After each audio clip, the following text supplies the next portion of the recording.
I just thought I'd come on here for a little bit and talk to a couple of people about the kingdom of heaven or whoever wanted to come along and join. Teach people some ancient secrets that aren't so secret, but when there's a lack of common sense, they seem to be secret. I hear a lot of people speaking on secret societies and all this Illuminati and whatnot.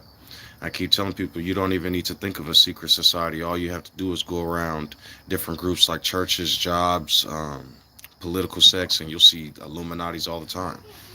You know, it's just the essence of whether or not a person is transparent or not, whether or not a person wants to actually make the world better, or a person wants to make the world worse. A lot of times, what I find fascinating amongst the human construct of civilization is that they hold reverence to things that aren't really necessary and or real. And while I'd like to place a stop sign right there and tell people to caution or perhaps a yellow light, because society and money and different constructs like that are necessary if you want them to be, but it's the elitism and it's the type of constructs that are being built to use this type of money and or these type of systems to enslave people. If you look, a lot of people, they're looking for jobs, work, and or they're looking for better pay. Well, the problem is this wouldn't actually even be a problem if people would like to evenly distribute money and help others. A lot of these corporations, what they end up doing is, between them and the state, is they create a construct or an institution where it costs so much to live that the ordinary people would do things that they wouldn't normally do. Even those people that have jobs, how does it say? These people are threatened with having their straw and bricks taken and still provide for their family, if you catch my drift. A lot of times, if you don't follow certain rules and regulations that you know are wrong, especially in healthcare, what they'll do is they'll blackball you or excommunicate you, so to speak. A lot of times I see people, these certain actors or entertainers, and I tell people these people are starving just like us. They made a decision to try to make their lives better, but in the long run, at first are loved by society, but then attacked later. Look at a lot of these movie stars or entertainers, even politicians. In all honesty, they're at their job just like how we have jobs. While theirs may be televised and scrutinized, they have to follow their constituents just like you all or us or anyone has to do at their job. And so that's why I tell people a lot of times, while it's good to accuse certain people for certain things they do, we all have a job and it all depends on how far you want to go if you really think about it. I see a lot of people talking about fighting the machine, but the irony of that is once you finally realize that the machine is just a construct, you use the machine righteously to live how you need to. I see a lot of people, complaining about the prices of things in capitalism, but if we don't shop at any stores, what are we going to do? What I'm saying? Look at how the construct is built. And so I teach people it's good to boycott righteously.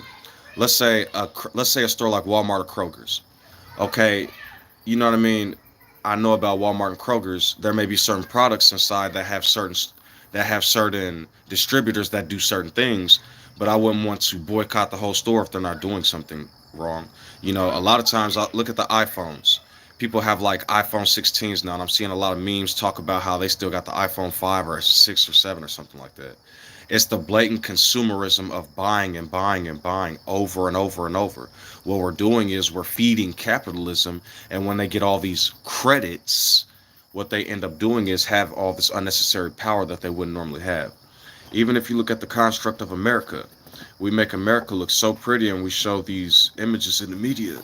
But in actuality, there's a lot of homelessness, there's a lot of arguing and fighting, there's a lot of buffoonery in politics.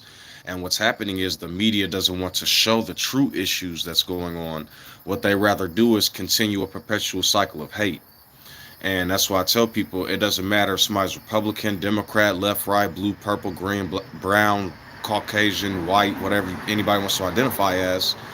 It's how the person behaves.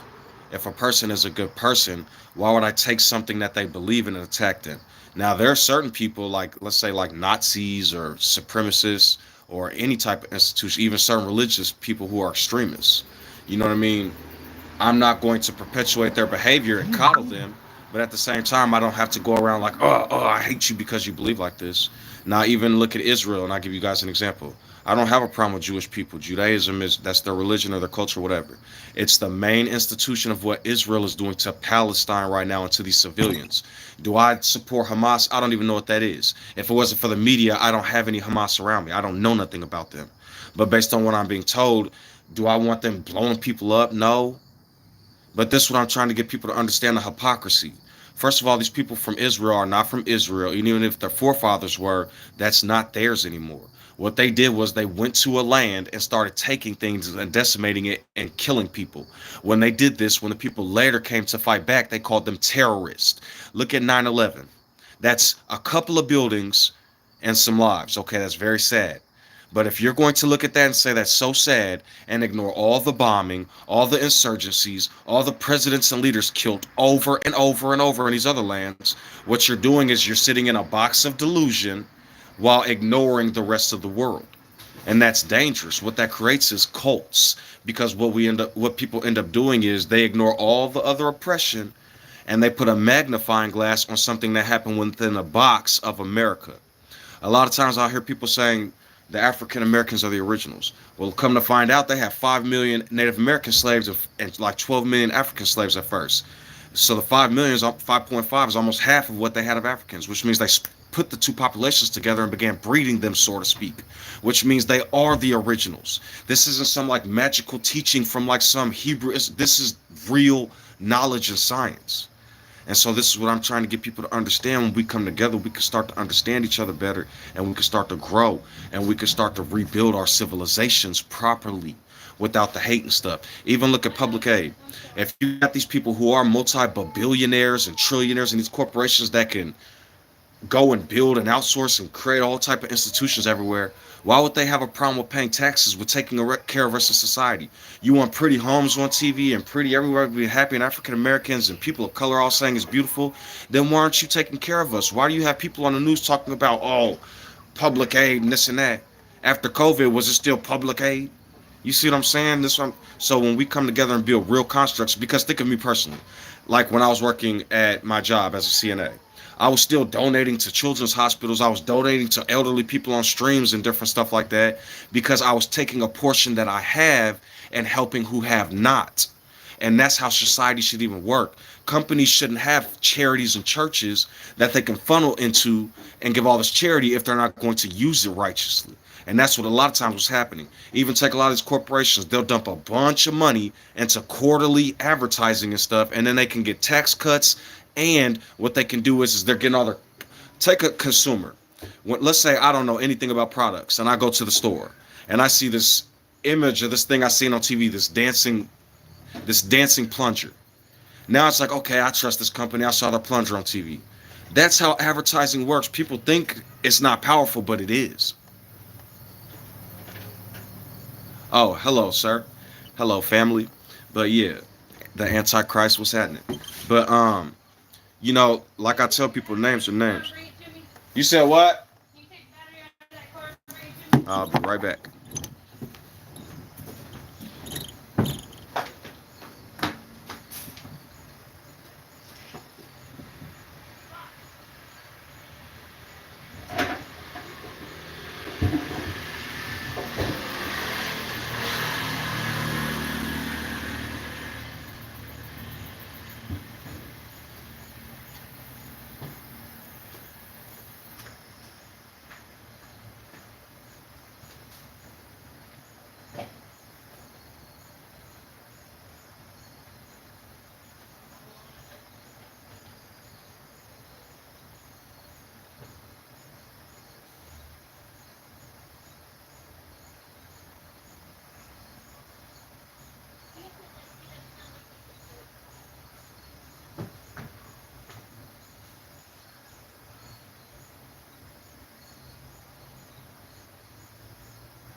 I heard once that leaving a stream isn't good for business, so I'm just letting y'all know I'm changing the battery in this car real quick, and I'll be right back. She's getting frustrated. Bear with me.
Looks like y'all finna have to come with me.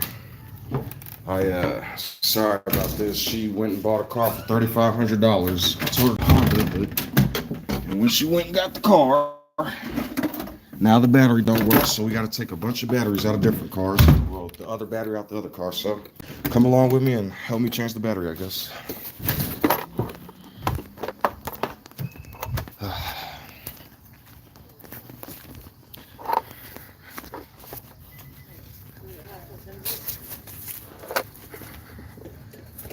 Here.